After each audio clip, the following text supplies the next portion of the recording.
Hi y'all, I'm B and this is Uncle Snap and we've been thinking. Today we're going to talk about, since we're still getting to know each other and y'all are still getting to know us, we're going to talk about people who have had like the most influence in our lives. That still, things that they've taught us still resonate with us today. Yeah. Absolutely, yeah. Good point, yeah. So, I'm going to let Uncle Snap go first. Oh, let Uncle Snap go first. Okay, let's see. No, it's obviously my parents. They tremendous work ethic, intelligent, and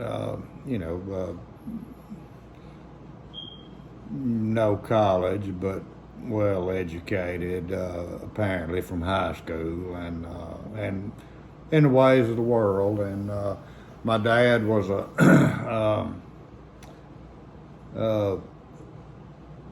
a dreamer as well as a doer. Now, are they from from Alabama? Yeah. Originally, also. Okay. Alabama, yeah. Montgomery, Prattville, Alabama, yeah. I was raised in South Alabama, but we moved. But anyway, my dad was a businessman and several different business ventures through his life. Did really well in some cases, not so much in other cases.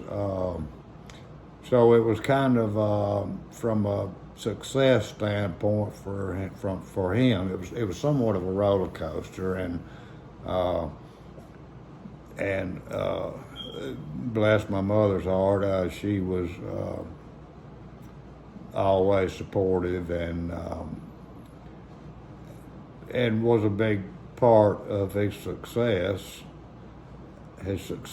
and was a great support to him and the family in the times that weren't so successful. So I've kind of been on both ends of the spectrum, as far as what some would term as success.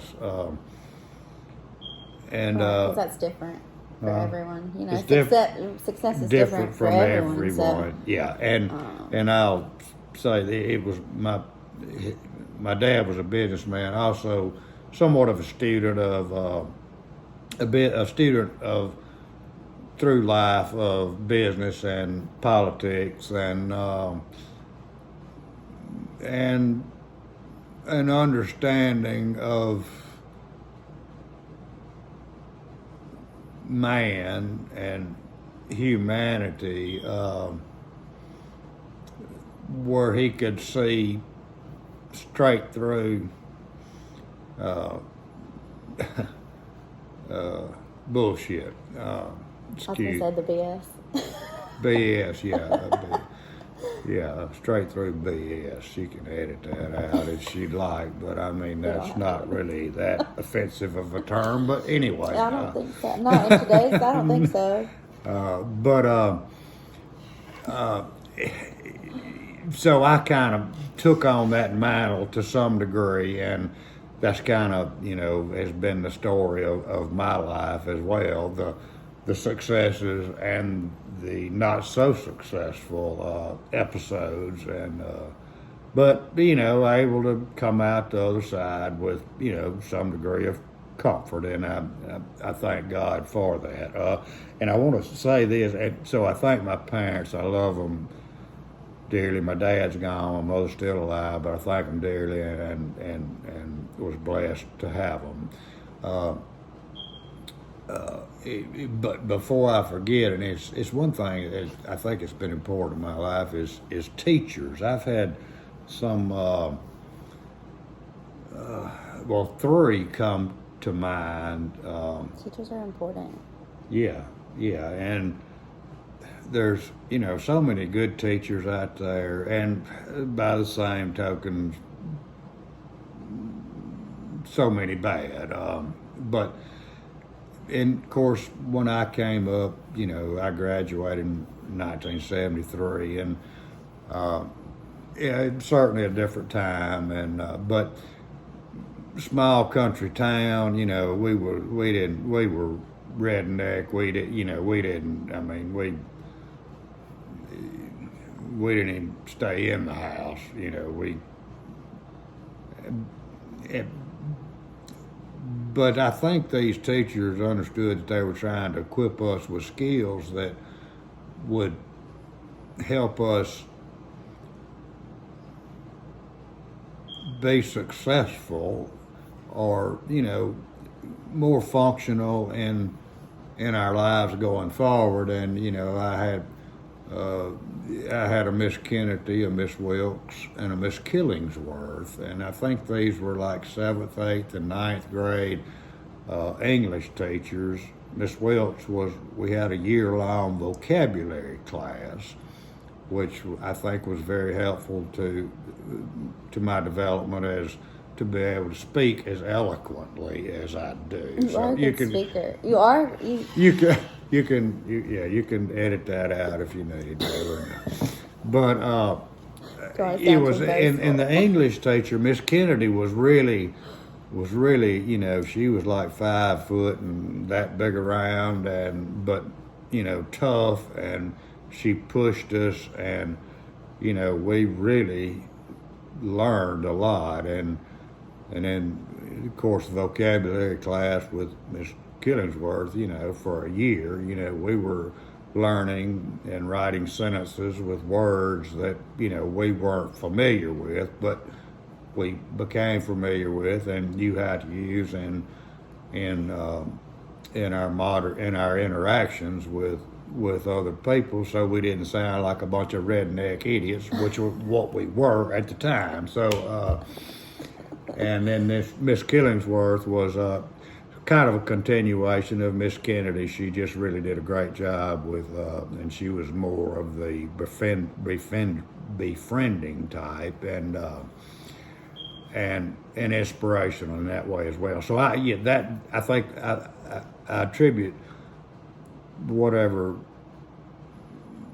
degree of a lot of my success for my communication skills, which is something sorely lacking, always, but seems to be more prevalent, I think, in this day and time.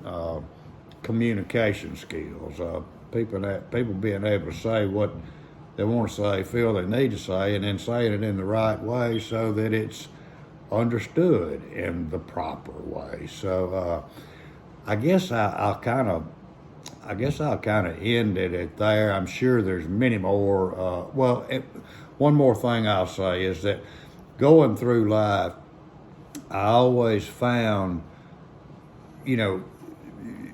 many times you'll come into interaction, whether it be friendship or just business or work related, where you'll come into contact with people who seem to kind of be in your mind, maybe my mind, the kind of the smartest person in the room. Like they got a perspective on something that you haven't really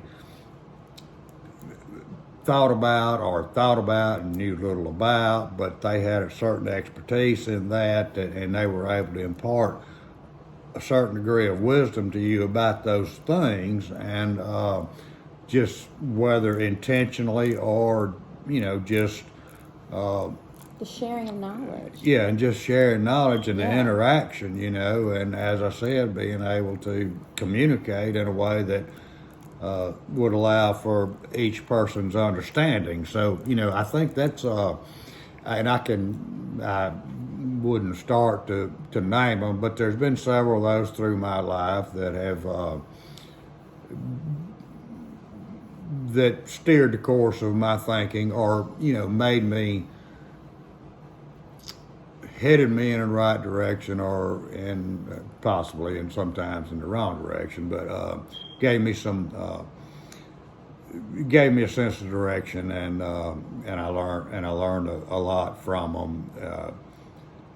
whether directly or indirectly through the thoughts I had after our interactions and friendships and relationships. So I want to say that too, because that's important. I always be looking for those people that just seem to jump out at you, like, and you don't really understand why. You don't really, you just feel drawn somehow to them. Yeah. And their personality, their belief system, their actions, their intelligence, their plainness, their normalness, their simpleness, whatever it may be, because all of those are, it doesn't have to be a special person, it just has to be a special person for you. So I always be looking out for those type people, because God's gonna run them in and out of your life as your entire life. So, okay, Yeah, and I think that goes to say that, like, almost all of our interactions with other people are, like, important. You know what I mean? Like, especially if we take that opportunity to spread the love that we talk about, whether it's just like a smile, to every person that you see, or whatever. Yes. Because smiling, that's contagious. Like, I don't know. Yeah. I like to. It's not hard to love people. No, and I like It's really not. It's easy to for some. Well, it's not really something that, like, I think about, like, on a really conscious level, but, like, it's always kind of been this thing that I do when I go out and about, whether it's to the grocery store or whatever, where I just want to make, like, one person smile, even if it's just by smiling at them. You know what I mean? Praise God, yeah. Yeah. So, and sometimes you don't even know how much that could mean to somebody, because they could be having, like, a really terrible day. Because that's happened to me, where someone's, smiled at me or held the door open for, and even that just tiny act of, like, kindness changed what had been, like, a really terrible day. Right. Right. Yeah. Yeah, it's that's an excellent And I point. guess I'm getting emotional because, like, it's really amazing. Like, it's really cool, Yeah, and I've noticed really actually just in the past several years, something is happening where I see more of that. I see more people smiling, and when I smile, more people responding to it, and more people saying, holding the door for other people at the convenience store, and people saying thank you, I think a little bit of that could be attributed to our COVID situation. And well, yeah, that it was, but I think it was happening before. I think also. It was, yeah, and which may or may not be by coincidence, but something. I just feel something there. I feel something changing. There's a shift. A shift. Yeah. It's toward love. Yeah. Toward toward love. Yeah, and it's really not that hard, and you find that it makes you feel better as well as possibly making somebody else's day too, and then they may go smile at the next person, you know what I mean, or hold the door for them, or exactly, because people notice, and that's what, and it spreads. It is. Just that's in the same way that that hate can spread, love can spread. I think twice as fast. Absolutely. If we, yeah, if we're making a conscious effort to, like, really put that out there wherever we go, I guess hate and love could kind of be like that old saying about a lie and the truth is that, this will be funny, a lie can get all the way around the world while the truth's trying to get his pants on. So, okay, yeah. That's a pretty good analogy. That right is, there. yeah, So, that's very true. So, it's, if anytime we can wake up and get our loving pants on before the lying pants gets theirs on, would be a good idea. Right, and that's just a matter of of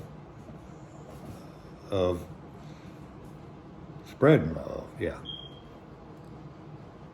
Yeah, and then by doing so, I think, like, it's, I mean, I don't know. I think it's a little bit of everybody doing their own part. You know what I'm saying? Like, maybe sometimes it is as simple as just, like, spreading more love than, like, commenting back on someone's comment that you don't agree with. You know what I mean? Or, like, you get what I'm saying? Like, maybe just keep scrolling because it's okay that someone doesn't agree with you, and just go out there and keep trying to spread more love, like, right.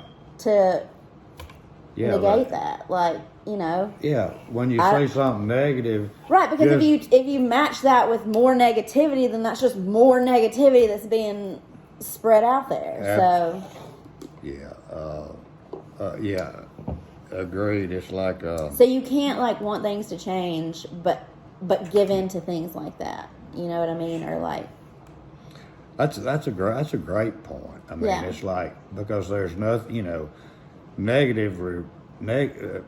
responding negatively to negative.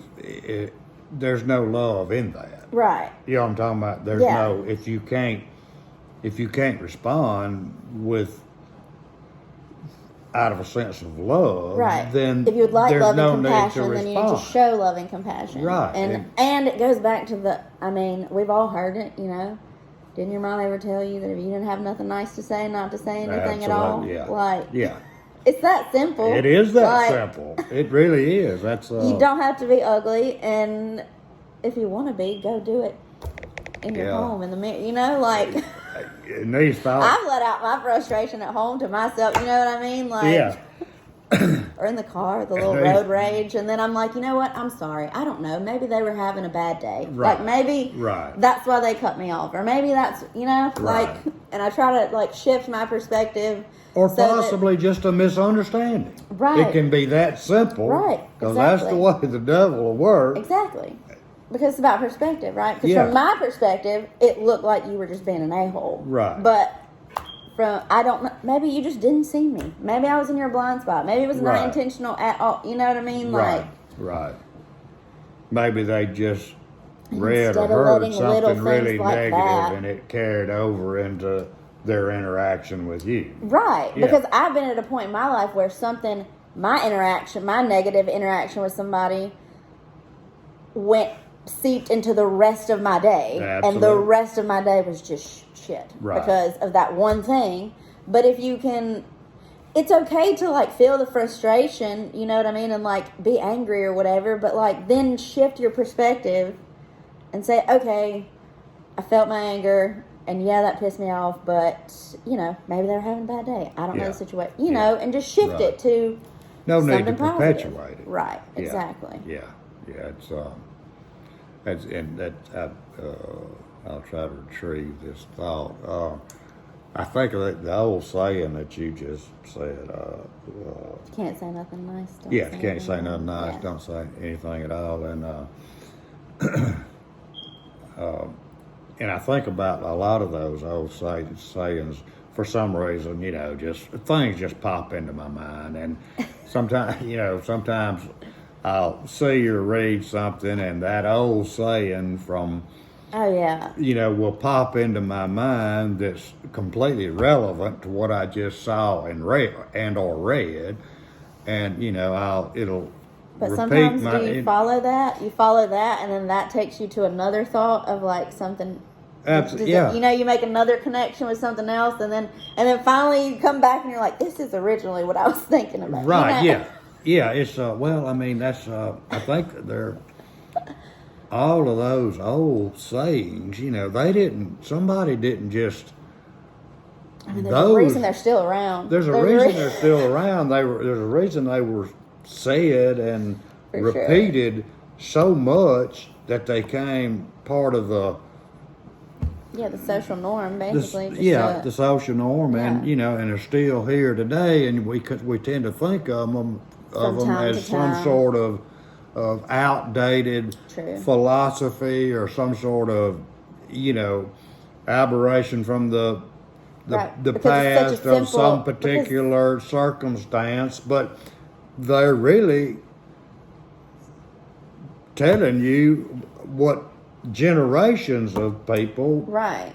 understood about life, And most of them are we really just simple. discount them out of hand because they're not modern. Right, You know what I mean? exactly. We're looking for some sort of modern interpretation, or you know what I'm saying? Yeah. And it really is That's simple. many times that simple as those old sayings. You know. Exactly. I wish I could think of 2 or 3 right offhand as example, but you know, I'll make a list. There you go. Well, I guess getting back around to what we were originally talking about, which was people Yes. that have influenced our life, and like, you know, have helped us mold, I guess, like our view, our perspective, you know, they help mold our perspectives that we carried with us into the world. Yeah.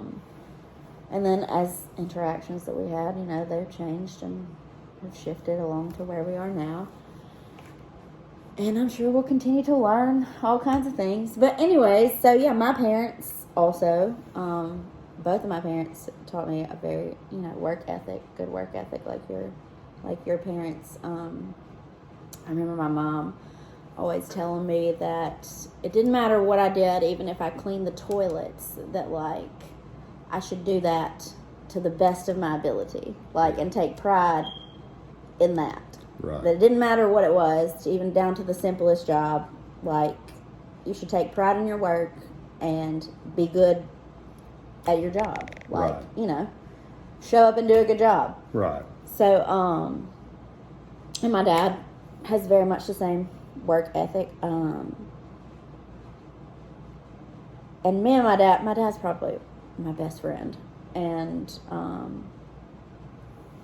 he's probably where I get my my sense of humor from, and my smart mouth from, and It's not and that smart. and my positive outlook. Because my dad is a very positive person, and that's something that like I always remember noticing and like admiring about him and wanting to emulate, you know, that quality Right. of his. But when I was younger, it was very frustrating because to bring up sayings, my dad has a saying. It's like, I say it's his mantra, and it has become one of my mantras for life, which is, it could always be worse. So anytime I would ever come to him and complain about something, he'd be like, yeah, that's terrible. It could always be worse. And I'd be like, yeah, I guess, like, and I don't know how it came to be. I guess maybe one day I was like, why do you always say that? And he was like, well, you know, he was like, it comes from a joke. And I don't remember if he told me who told him of the joke, or if he could even remember where he had heard the joke. But the joke is that there are these 2 friends, and one of them always says that. His friend will come and, you know, he'll rant to him about his day and vent about his day, and he'll be like, you know, yeah, that's terrible, but it could always be worse. And his friend gets frustrated. He's like, you know, how can it be worse, you know? And so one day his friend came in, and he was like, I found out my wife's been sleeping with everybody in town, you know? And when he went to tell him this, he had thought to himself, like, he's not going to be able to tell me, you know, that it could be worse. Yeah. So he was telling him all about it, and he's listening, and he looked down and he was like, yeah, man, I hate that for you, you know, it's terrible, but it could be worse. And he was like, that's it, you know, like, how could this possibly be any worse? And he looked down and he was like, well, could be a bigger town. So, Yeah. it could always be worse. Could always be worse. That's a good one right there. Yeah. Yeah. So that's something that I carry with me always. Yeah. And like I said, it used to frustrate me, but probably once my dad explained it and told me the joke, it really helped it put even more into perspective. And too, you know, that's probably just actually a joke made off of a age-old saying. Yeah, that it could always be worse. Exactly. Because someone who makes up jokes could make up You could use that on all kinds of scenarios, right. because it could always be worse. always be worse. Yeah, like you just got to think about it for a second. Sometimes they probably figured that out some few thousand years ago. Right. Well, we're starving, but it's only been 3 days. It can always be worse. Exactly. It could be the 14th day, but right, which they had probably done before. Probably so, or saying it happened to other people. Exactly. Yeah. Seen it happen to other people. That would be an operative statement in that scenario, where it hadn't happened to them yet, but they had seen much worse happen to others, right? And there was an awareness of that. Yeah, that should be pretty obvious to any of y'all. But yeah, go ahead. And then my papa, he was probably my other best friend. I was literally glued to his side all the time. But growing up, my mom remarried when I was 6. They've been dating since I was like 4, but we lived with his parents, and so they were a big part of my life daily. And he, oh my gosh, he helped me with this is a funny story. He helped me with my homework one time when I was in kindergarten, and we were supposed to write sentences with our spelling words. Our spelling words were like cat and hat, and like maybe it was like first grade. I don't know if it was spelling words in kindergarten, but we would hope so. But so it was like, little words like that, and he helped me, and so like I wrote out. He told me sentences like, "I took my dog for a walk in the park." Period. Well, that's a pretty long sentence for a first grader. Right. Right.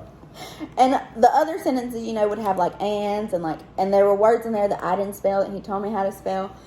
And so the next day they called my mom and they were like, "We think Vanessa might need to skip a few grades." She brought her homework in, and like these sentences are like, this is like way past a first grade level that she put these sentences together. Yeah. And my mom was like, "Oh," she was like, her papa helped her with her homework last night. That's funny, yeah. Yeah. He was hooking you up. Yeah, he was. And you, like you said about your parents, very smart people. But he didn't have past a 6th grade education. Yeah. And he was one of the smartest people that I ever knew. And he did, he made a good living. He drove a truck for Pepsi Cola for a while. Yeah. And then became, I believe, sort of like a plant manager, sort of. Like, he would go, when they would set up new plants, he would go and then, like, make sure everything started running right. And so they, like, lived in a lot of places and moved around a lot. Kind of became like a logistics guy. Yeah, there you go. Yeah, and so they like lived in Alaska for a while and like lived in so they had he had all kinds of cool stories that he used to tell me, and I just loved to listen to him talk. Yeah. He was a very smart man. 6th grade education. 6th grade education, yeah. Yeah, and then eventually what he did, but right before he retired, was he had bought like a mobile home business, and he sold mobile homes in South Texas, because that's what's known as, like, we get winter Texans, and so people from up north will come down during the winter time when it's winter up there. Right, snowbirds. Yeah, they're also referred to as that. And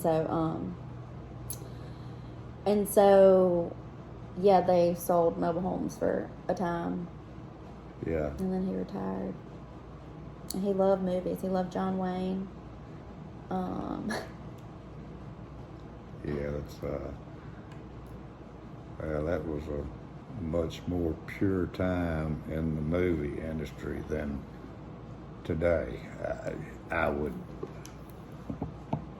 As far as the movies that they were making, yes. Yeah, for sure. Yeah, it was. They was kind of lost that sense of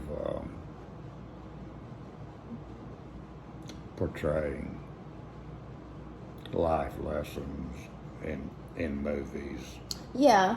and more to the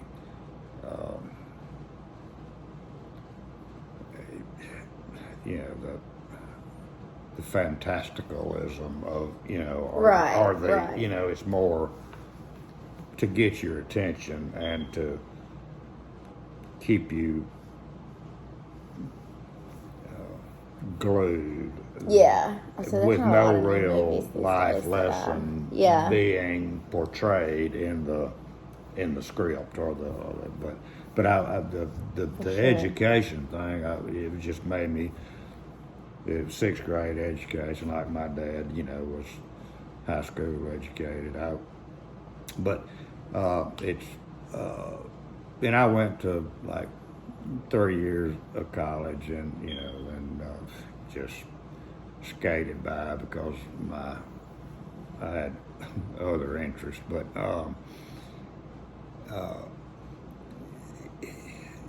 it just made me think when you were talking about your grandpa with your, what you call him, Papa? Papaw. Papa? Mm-hmm. I used to call him Pap. Pap, Mm-hmm. yeah. The sixth grade education, that's, you get a pretty good foundation at the sixth grade. Yeah, You know what I and mean? he was a fairly eloquent speaker Right, himself. Like right. he had a very good vocabulary. Right. Like, And reading helps. yeah. Mm-hmm. I've never been particularly a big reader. Yeah, I was wondering that this week if you read, read books or. No, I really haven't. I would always do a book report in school, and I'd read the first chapter, and then I'd read a few pages in the third chapter, and I'd read a few in the fifth chapter, and then So you're like a skimmer.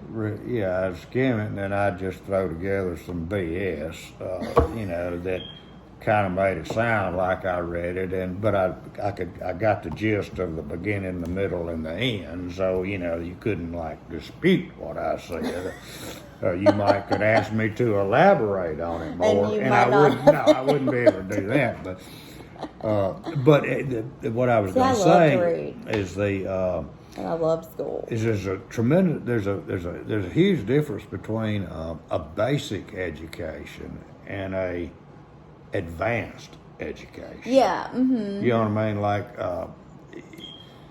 the basic education is what gives you the tools, the social tools. Well, I think sometimes we also focus a lot of like on education, like in the sense of like the academic sense, right? Yeah. But like, what about life lessons? Yeah. Like those are really important, Right? And just know how to talk to people. Yeah, my point is exactly. You can get so buried in the academic lesson, right?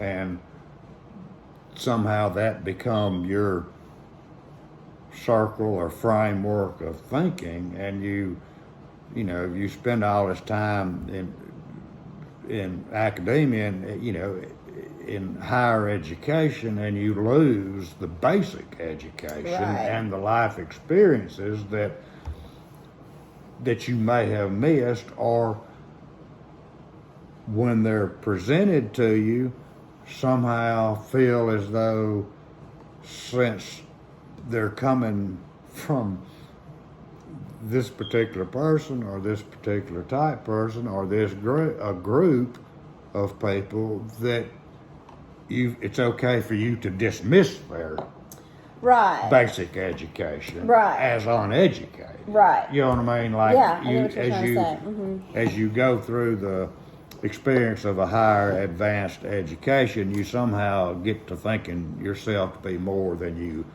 actually are, and all you've done is and that's not all cases. I mean, we obviously need advanced education, and I'm not doing that. I'm just saying, you can't forget that basic education and those life experiences that impart as much, or if not more, wisdom into someone than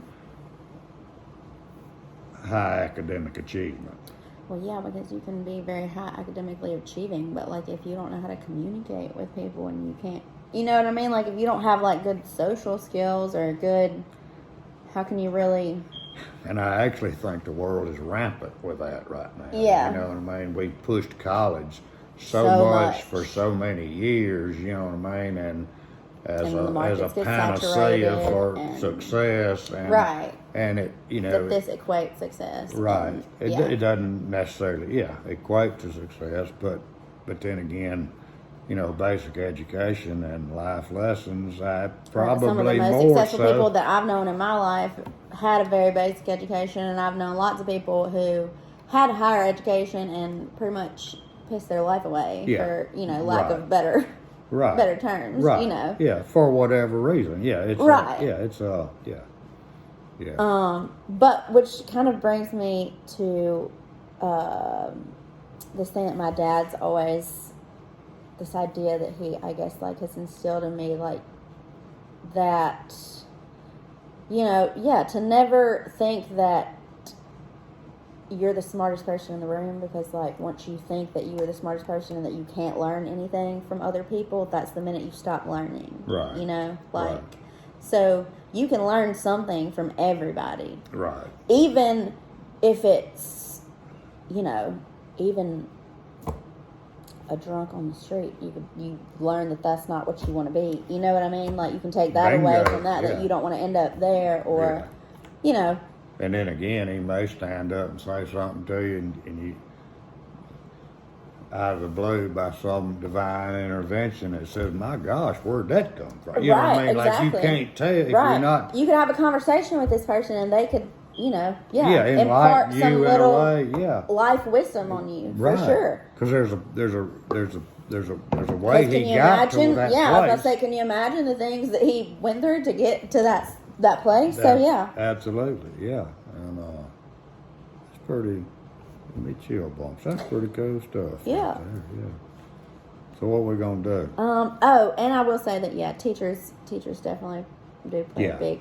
I had a lot of great teachers. Yeah. All throughout. I mean, from elementary school, pretty much. I will say that having been a child that got to go through all of my elementary school in Texas and then came to Mississippi, I will say that the education it's different. You know what I mean? And it is a lot more advanced, I would say. In Texas? Yeah. Yeah. And so I did feel like I found myself, when I moved here, kind of getting a little bit bored, and then that made me kind of lax. You know what I mean? I don't know how to explain it, but that probably would have been time for him to move you, skip a few grades. Probably, really. Well, because, like, there was, I think, like, in the 4th grade, I did, like, a little summer math camp at school. I was, like, super nerdy. Like, I did all the extracurricular nerdy things you could do. But it was basically, like, the people in our grade, it was, like, I don't know, like, maybe, like, 9 of us who had made, like, the best scores in math, you know, and had done really good in math. And so they asked us if we wanted to do this little summer program with the teacher who was, like, the 5th grade math teacher. And she was going to teach us algebra. Well, I didn't learn algebra here until I was in the 8th grade. I think I could take it for the first time, maybe. Yeah. Yeah. So, you know. Yeah. And that's kind of sad, actually. Yeah. And then math, like, really became, like, my worst subject. Like. Yeah. Which is crazy, because I really did used to kind of enjoy it when I was younger. Yeah. But I was going to say, like, pretty much all of my elementary school teachers, they were all fantastic. Yeah. And I had a lot of great teachers here, too. Yeah. A lot, really. Most of my teachers really, you know, I had a couple who, you know that they were kind of there because you get summers off, and, you know, they're those people. But, you know, they're just giving you busy work and worksheets and do this and that's it. Any institution, right? Exactly. Yeah. So I even had teachers like that on a college level. So probably more so. But, yeah, probably so. Honestly, because they're teaching more volume. Yeah, and you talked about your education before, but I don't think I ever said I did go. I mean, I went to college. I have an associate's degree, so I do Yeah. have some college. Yeah. I will say though that probably the life lessons have gotten me farther in life. Yeah. And I want to say about the smartest person in the room thing, you know, that's your dad. Would, Yeah. would Mm-hmm. say, yeah. That's certainly true unless I'm there. You know what I mean? Like, I Don can't. likes to frequently say that he's the smartest person. Yeah, well, I can't And help that's it. okay. I mean, like, it's like, you know, I mean, when you know, you know what I mean? Right. But back to what I said earlier, you will. And you can think that as long as I'm not in the room. Yeah, Okay. I understand. But that goes back to kind of ties back to your point is you run into people through life and those people who like you're just like drawn to for some reason or Absolutely, you understand that they got something that you know that you're not the smartest person in the room, Right. you know, or you're not in this or you know you recognize that There are literally that they people got that I have something that you met need. out like at a bar in my early 20s that I had a very deep conversation with that I still think back on Absolutely. today. You Yeah, know what I mean? Me too. Like, me too. So, It's almost like and I may not be able to remember their names or, you know, most of the time I can. but you can remember the interaction almost vividly. And their essence. Vividly. Yeah, for sure. Mm-hmm. And it's almost like, and this would be a stretch to say this, but just as an analogy, it's almost like they're angels or they're like people who were intended for you to Yes. come in contact and interact with, and whatever knowledge or feelings I mean, I or have whatever. met and known people in my life who have made me believe that there are angels who walk this earth disguised as human beings. I don't because there are. I don't doubt that at all. Yeah, and, Because they're just such, right. you know what I mean? Just the Right. people that they are. And whether they're angels or just people put That are- in your life by that God just for you know, really that just really exude that love. Yeah. You know what I mean? Like, yeah. Or Yeah. you know, or some sort of knowledge that you might particularly need or be interested in at the time, and or just somehow you absorb it and need it 20 years later, and somehow that Yeah. memory is still in your mind. sure, Yeah. yeah. So that's pretty wild. Yeah. All right. Have I told you I'm a busy man? you are. Huh? You are. You are a busy man. Don't forget to tell them to follow us and do I will, yes. all of that stuff. As always, thank y'all. Thank you. I guess that's a good time. It's a good spot to wrap up in. Thank y'all for spending some time with us. And as always, we want you to take what you can and leave what you can't. And really, this episode, I hope that it just makes you think about people who have, you know, been a big inspiration and big, what's the word I'm looking for? Influence. Influence, yeah, in your life. Yeah. And just take a minute to have a little gratitude. I'm going to guess whoever watches this is going to be thinking about some of those people. I hope that they do. You know what I mean? Yeah, for sure. How can you not, you know, because we've rang so many bells. Yeah, I think so. Yeah. So, yeah, that's pretty much it. Oh, yeah, but if you do like, give us a like and a follow and subscribe. You can also find us on Instagram.